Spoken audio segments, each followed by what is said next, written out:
జొన్నల్లో health benefits చాలానే ఉన్నాయి. ఖచ్చితంగా మన డైట్లో చేర్చాల్సిందే. డయాబెటీస్ కంట్రోల్లో ఉంచడంలోనూ అలాగే క్యాన్సర్ కణాలను తగ్గించడంలోనూ ఈ జొన్నలు చాలా ఉపయోగపడతాయి. ఎన్నో హెల్త్ బెనిఫిట్స్ ఉన్న జొన్నలతో ఇడ్లీలు ప్రిపేర్ చేసేద్దాం, వచ్చేయండి. ముందుగా ఒక గిన్నె తీసుకుని ఒక గ్లాస్తో మినపగుళ్ళు వేసుకోవాలి. నేను ఇక్కడ పచ్చ జొన్న రవ్వను తీసుకున్నాను.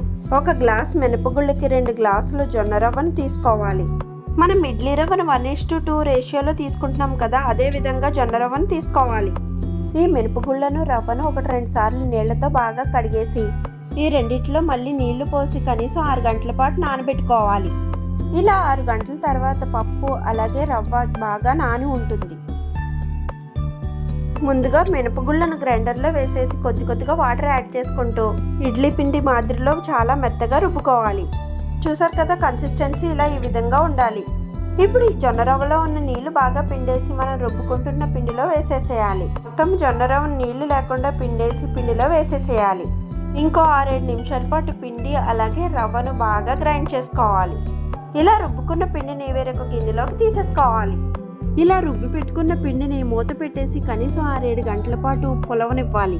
నేను ఇక్కడ ఓవర్ నైట్ ఫెర్మెంట్ అయిన పిండిని చూపిస్తున్నాను. ఈ పిండిని గరిటతో బాగా కలిపేసి రుచికి సరిపడా సాల్ట్ వేసుకుని సాల్ట్ అంతా పిండిలో బాగా కలిసేలా కలుపుకుని చిన్న ఇడ్లీలు వేసేసుకోవాలి. ఇలా ఈ పిండిలో కొద్దిగా వాటర్ వేసుకుని దోశలు అలాగే అట్లలో వేసుకుంటే చాలా బాగా వస్తాయి.